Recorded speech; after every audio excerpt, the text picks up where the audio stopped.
Pemirsa, ada sejumlah varian produk reksadana yang beredar pada saat ini. Bagaimana kita memilih produk reksadana yang tepat bagi kita? Bersama saya Chandra Dewi, Anda menyaksikan Cerdas 5 Menit. Dan kali ini di studio Metro Manulife, saya telah ditemani oleh Bapak Igede Arisudana, Investment Specialist dari PT Manulife Asset Management Indonesia. Selamat pagi Pak Ari. Selamat pagi Bu Chandra. Pak Ari, saat ini memang ada banyak ya varian produk reksadana yang ditawarkan. Kiranya adakah tips bagi para pemula seperti saya yang ingin memulai berinvestasi di reksadana, Pak? Oke, ada tips untuk memulai investasi di reksadana di tengah banyaknya varian produk reksadana yang ada. Jadi yang pertama adalah investor harus menentukan dulu tujuan dan jangka waktu investasinya. Misalnya tujuan investasinya untuk dana pendidikan anak, jangka waktu investasinya 6 tahun. Misalnya tujuan investasinya untuk pensiun, jangka waktunya lebih panjang 25 tahun. Ya. Terus yang kedua adalah kenali profil risiko dan kelas aset investasi yang cocok dengan profil risiko kita. Misalnya profil risiko investor itu konservatif, cocok dengan kelas aset obligasi. Profilnya agresif, cocok dengan saham.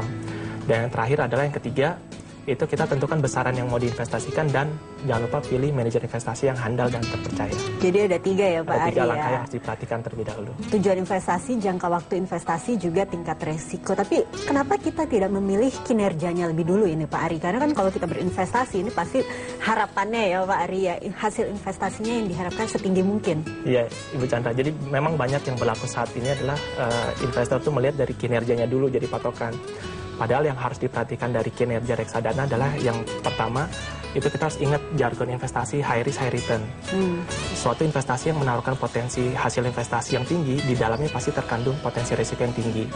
Terus yang kedua adalah kinerja masa lampau, itu bukan merupakan jaminan kinerja di masa depan akan berulang sama dengan kinerja saat ini. Oh gitu, jadi memang keliru ya pemula investasi hanya dengan membandingkan kinerjanya saja, itu keliru ya Pak Ari ya? Itu keliru Ibu Chandra. Nah kan ada berbagai jenis reksadana saat ini, pasar uang, campuran, pendapatan tetap maupun saham. Nah kiranya sebagai pemula, saran dari Pak Ari, reksadana jenis apa yang harus saya pilih? Oke, sebenarnya saran untuk investor pemula atau investor pada umumnya itu tetap sama Ibu. Jadi yang pertama adalah tetap tentukan dulu tujuan investasinya, jangka waktu investasi, dan profil resikonya, terutama itu. Nah, reksadana pasar uang, seperti yang tadi disebutkan oleh Ibu Chandra, itu cocok bagi investor yang menginginkan tingkat likuiditas yang tinggi. Jadi dia tidak menginginkan hasil investasi yang tinggi, dia jangka waktu investasi juga pendek, dan dia tidak mau menerima fluktuasi modal investasinya berkurang, gitu, dia tidak mau.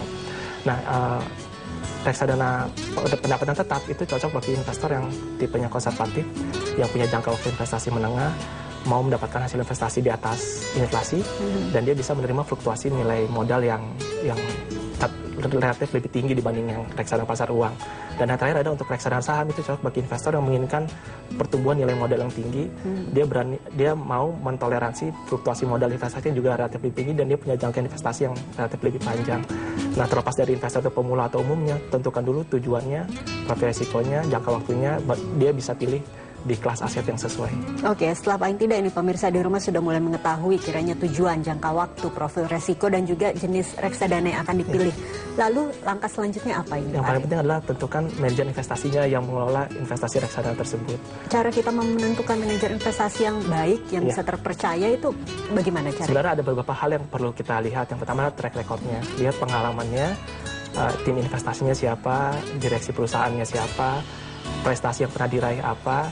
Yang paling penting, manajer investasi tersebut harus memiliki lisensi dari regulator atau dari otoritas jasa keuangan, memiliki tata kelola perusahaan yang baik, dan juga memiliki kepedulian terhadap edukasi investasi terhadap masyarakat pada umumnya. Nah, setelah kita sudah memilih menentukan manajer investasi kita, apakah kemudian kita bisa lepas tangan begitu saja atau kita tetap ikut aktif dalam memantau perkembangan reksadana yang kita miliki? Sebenarnya reksadana didesain untuk nggak terlalu aktif kita ikut terlihat atau memantau hasil investasi. Itu bisa dilakukan secara berkala. Setiap bulan biasanya ada laporan yang kita terima, gitu. Jadi tidak perlu aktif untuk ikut mengelola gitu, karena memang disinilah fungsi dari manajer investasi, untuk mengelola investasi. Baik Pak Ari, terima kasih banyak atas kehadiran dan informasinya ya Pak. Dan pemirsa, demikianlah Cerdas 5 Menit, Cerdas Finansial untuk episode kali ini. Saya Chandra Dewi, terima kasih atas perhatiannya. Sampai jumpa. Dipersembahkan oleh